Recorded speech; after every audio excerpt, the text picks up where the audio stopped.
మీరు చాలా సక్సెస్ఫుల్ ప్రభుత్వాలు. ఇప్పుడు నేను ఎవరో ఒక ఎక్స్ వచ్చి ఒక వైలేట్ చేస్తారు, ఇంకొక వై వచ్చి ఇంకో వైలేట్ చేసుకుంటే, ఇట్లాగా ఒక 10,000 మంది వచ్చి ఒక వైలేషన్ జరిగితే బుడమేరు పరివాహక ప్రాంతం అంతా ఇల్లు కట్టేశారు. అది బేసిక్గా పంచాయతీలకు రెస్పాన్సిబిలిటీ ఉంది, మున్సిపాలిటీలకి రెస్పాన్సిబిలిటీ ఉంది, సంబంధిత అధికార యంత్రాంగానికి రెస్పాన్సిబిలిటీ ఉంది. ఈ రోజున మనకి ఈ హైడ్రా లాంటిది వచ్చి కొట్టేయచ్చని అసలు కొట్టక ముందు నేను హైదరాబాద్లో చూసేవాడిని. అది హైదరాబాద్లో చూస్తున్నా నాకు అనిపించింది, నదీ మన పరివాహక ప్రాంతాలు కదా, చెరువు ప్రాంతాలు కదా, ఇల్లు కట్టేస్తున్నారు ఏంటి, ఇది ఇబ్బంది అవుదా అనుకున్నాం. మేము కట్టేసాం, ఇల్లు కట్టేసాం, బిల్డింగ్లు కట్టేశారు. అంటే మీరు డ్యామేజ్ జరుగుతున్నప్పుడు అందరూ కామ్గా, డ్యామేజ్ జరిగింది అన్ని కట్టేసిన తర్వాత నేను నిన్న మాట్లాడింది అందుకే it will become a social issue అని చెప్పాను. చాలామంది ఆర్థిక పరిస్థితులు చిన్న భిన్నం అయిపోతాయి. అలాంటి వాళ్ళకి ఏం చెప్పాలి, ముందే ఇది చాలా స్ట్రిక్ట్ గైడ్లైన్స్. అందుకనే bureaucracy should be extremely alert and powerful. వాళ్ళ బాధ్యత వాళ్ళు నిర్వర్తించాలి. అందుకని ఇప్పుడు రేవంత్ రెడ్డి గారు మా ముఖ్యమంత్రి వచ్చి ఇప్పుడు ఏమంటారు, కొట్టేస్తూ ఉంటారు. ఆయన చేస్తున్న రైటే, మనం కూడా చెయ్యాలి. అంటే అది కూర్చోబెట్టి అది ఎలాంటి ఇష్యూస్ ఉంటాయో తెలియదు. So lot of social issues, lot of social tensions ఉంటాయి దీనికి. సో దీన్ని కొంత పెర్స్యూజివ్ మెథడ్స్లో చెప్పాల్సి వస్తే, కొన్నిసార్లు కొట్టాల్సి వస్తే, ఇట్ ఆల్ డిపెండ్స్. ఎందుకంటే ఒక హైబ్రిడ్ మెథడాలజీ ఆలోచించాలి, కానీ దీన్ని ఎలా హ్యాండిల్ చేయాలి అనేది కొంచెం చూడాలి. ఇది క్వైట్ డిఫికల్ట్. కాకపోతే అది అట్లీస్ట్ నేను ఏమంటానంటే, జరిగింది కట్టేసి ఒక పద్ధతి, జరగకుండా చూడటానికి భవిష్యత్తులో ఇప్పుడు మనం అన్ప్రెసిడెంటెడ్ ఫ్లడ్ ఎఫర్ట్ చూసాం. మనం అన్ప్రెసిడెంటెడ్ లాస్ట్ 50 yearsలో మనం చూడాలి.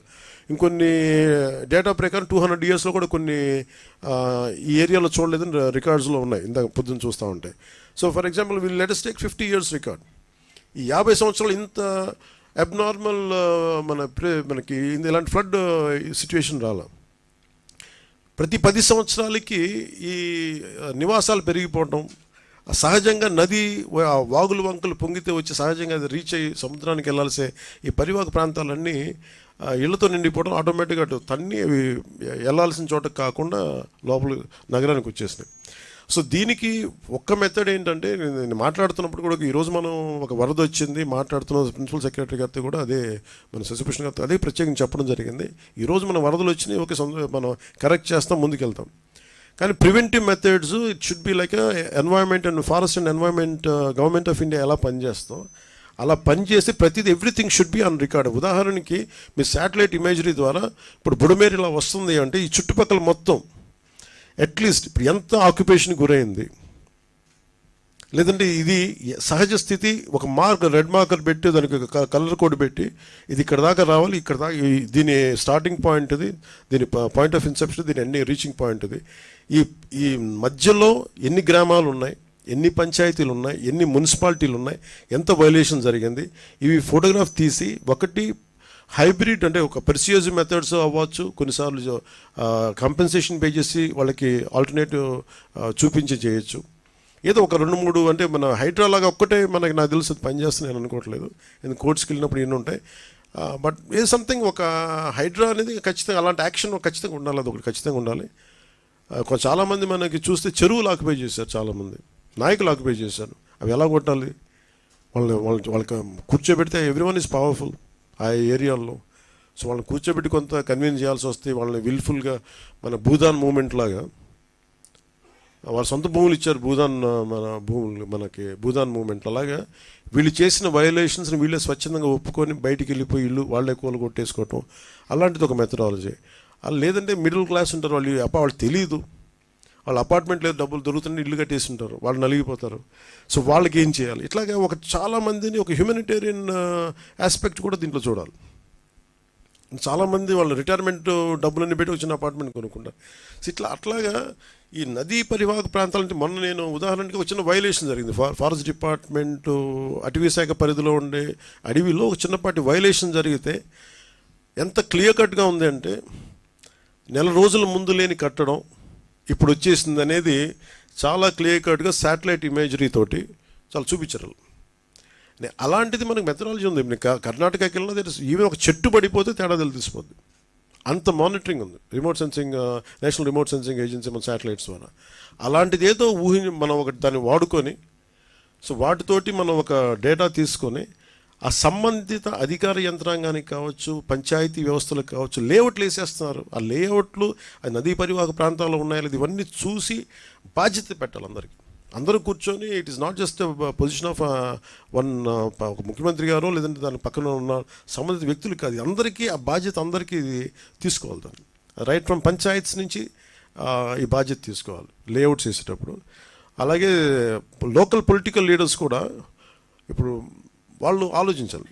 ఇలాంటి ఇల్లుని మనం ఎంకరేజ్ చేస్తే భవిష్యత్తులో మనకి ఏం జరగబోద్దు అనేది అందరూ తీసుకొని అధికార యంత్రాంగాన్ని భయపెట్టేసిన తర్వాత ఎవరికాళ్ళు ఒక ఏమంటుందని దాని కైండ్ ఆఫ్ మజిల్ పవర్ తోటి నెట్టుకుని వెళ్ళిపోతే వచ్చిన సమస్యలు ఇవన్నీ. అలాంటివి చేయాలంటే we have to empower bureaucracy, we have to tell them it is their right to why they should stop it. వాళ్ళకి ఎందుకు కట్టకూడదు అనేది మనం ఎంపవర్ చెయ్యి.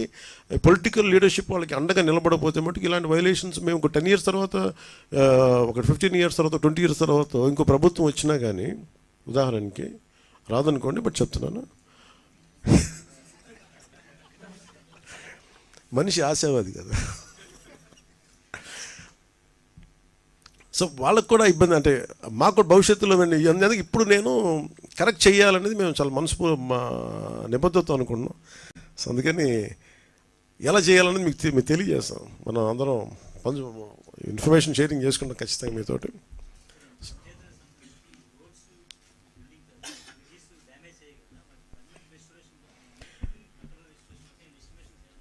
అంటే మనం 92 crores చేసాం సార్.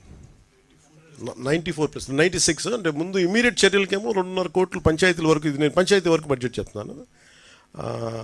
పర్మనెంట్ ఇప్పుడు ఉదాహరణకి మీకు ఒక బడ్జెట్ చెప్పాను 32 కోట్లు. అది దీంట్లో ఇప్పుడు చెప్పిన దాంట్లో 92 కోట్లు, 94 కోట్లు లేదు. అలా కొన్ని ఏమో శాంక్షన్ చేస్తున్నాయి sir. You can say that, you can answer for that. ఇప్పుడు పంచాయతీరాజ్ రోడ్స్ గురించి మాత్రమే ఎస్టిమేట్ చేయడం జరిగింది. దానిలో నంబర్స్ ఉన్నాయి, కానీ మీరు కాస్ట్ అడిగారు కాబట్టి వాళ్ళు అన్ని దానికి టెంపరీగా రిపేర్ చేసే కోసము దాదాపు 2.15 crores కావాలి. అది దాని తర్వాత పర్మనెంట్ రిపేర్ చేసే కోసము 94 crores కావాలి. రెండు కలిపి 96 crores రూపీస్ కావాలి. మనము ఇప్పటిదాకా మనకు వచ్చిన రిపోర్ట్స్ అండ్ ఎస్టిమేట్స్ మేరకు టెంపరీగా మనము రెస్టోర్ చేసే కోసం కావాల్సిన 2.15 crores డబ్బు రిలీజ్ కోసం వెయిట్ కాకుండా ఎక్కడైనా సాధ్యం ఉందో, depending upon the water level ఎక్కడైనా పర్మిట్ చేస్తూ ఉందో అటువంటి చోట ఆల్రెడీ రెస్టోరేషన్ వర్క్ నడుస్తూ ఉంది. సో అవుట్ ఆఫ్ 45 వర్క్స్ దాదాపు 11 వర్క్స్ కంప్లీట్ అయింది, టెంపరీగా రెస్టోర్ చేశాము. మిగిలిపోయిన 31 వర్క్స్ కూడా పని అవుతూ ఉంది. ఒక ఫ్యూ ప్లేసెస్లో wear water level still does not permit any kind of restoration. అది ఈరోజు రేపు మళ్ళీ స్టార్ట్ చేసుకొని ఖచ్చితంగా all these 41 works which have been road works which have got either breached or culverts breach అయింది. అటువంటి వర్క్స్ మాత్రమే టెంపరీగా నెక్స్ట్ 2-3 daysలో 4 daysలో వారం లోపల we will complete the work of restoration temporarily and make them motorable.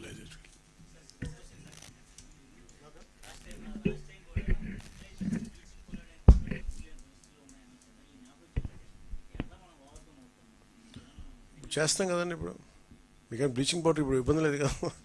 అంటే డబ్బులు అంటే దోచేసే వాళ్ళ దగ్గర డబ్బులు ఉన్నాయి, కానీ డబ్బుని ఇచ్చే వాళ్ళ దగ్గర డబ్బులు ఉంటాయి కదా.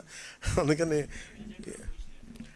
ఇబ్బంది ఉంది. కానీ but at least we are grateful to central government. అంటే నరేంద్ర మోదీ గారి నాయకత్వంలో మనకి కేంద్ర ప్రభుత్వం ఒక అభయహస్తం, మామూలు అభయహస్తం అండగా నిలబడిపోయారు. So we are grateful to NDA government under the leadership of Modi ji. I'm grateful for standing by us.